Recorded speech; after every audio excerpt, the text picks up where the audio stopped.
శ్రీ పరాభవనామ సంవత్సర కుంభరాశి ఫలితములు.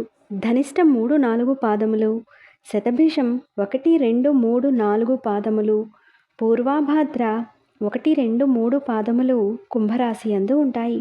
ఈ రాశివారికి ఈ సంవత్సరం ఆదాయం 2, వ్యయం 8, రాజపూజ్యం 4, అవమానం 2గా చెప్పబడుతోంది. ఈ రాశివారు గురుడు జూన్ 1 వరకు తామ్రమూర్తిగా ఉండడం వల్ల సామాన్యమైన ఫలితములను, జూన్ 2 నుండి సువర్ణమూర్తిగా ఉండడం వల్ల అత్యంత శుభ ఫలితములను పొందుతారు.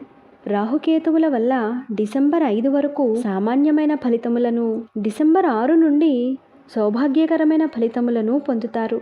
ఈ రాశిలోని వ్యవసాయదారులకు ఈ సంవత్సరం అనుకూలమైన వాతావరణం ఉంటుంది. అధిక దిగుబడి వల్ల తగిన ఆదాయాన్ని పొందుతారు. ఈ సంవత్సరం ఈ రాశివారు ఆరోగ్యం పట్ల శ్రద్ధ వహించడం అవసరం. చేసే ఉద్యోగ వ్యాపారాలలో తోటివారితో ఘర్షణలు వచ్చే అవకాశం ఉంది. సామాజిక సేవకు ఎక్కువ అంకితమవుతారు. ఆర్థికంగా వెనుకబడటం, రుణ బాధలు, అనారోగ్యం వల్ల కొద్దిపాటి చికాకులు కలిగే అవకాశం ఉంది. శత్రువులు ఎక్కువ అవుతారు. నిర్మాణ రంగం వారికి ఒత్తిడి ఎక్కువగా ఉంటుంది. వృత్తి వ్యాపారాల వారు సామాన్యమైన ఫలితాలను పొందుతారు. చేతి వృత్తుల వారికి తగినంత ఆదాయం లభిస్తుంది.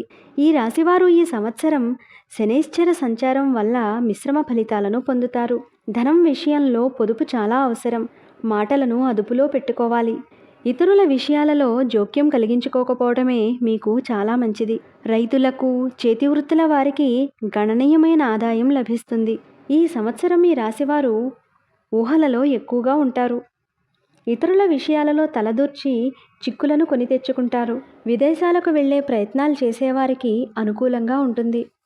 ఈ రాశివారు సుబ్రహ్మణ్య ఆరాధన నియమనిష్టలతో చేయడం వల్ల వ్యవహారాలలో భంగపాటు తొలగి కార్యసిద్ధి లభిస్తుంది. ఈ రాశివారికి అదృష్ట సంఖ్య 8. బుధవారం, శుక్రవారం, శనివారాలతో కలిసి వచ్చే 2, 3, 7 తేదీలు వీరికి ఆశించిన ఫలితాలను ఇస్తాయి. మొత్తం మీద ఈ రాశివారికి ఈ సంవత్సరం సంతృప్తికరంగానే ఉంటుంది. ఈ సంవత్సరం ఈ రాశివారు ఇతరుల విషయాలకు దూరంగా ఉండాలని సూచించడం జరుగుతోంది. ఆరోగ్యం పట్ల శ్రద్ధ వహించాలి.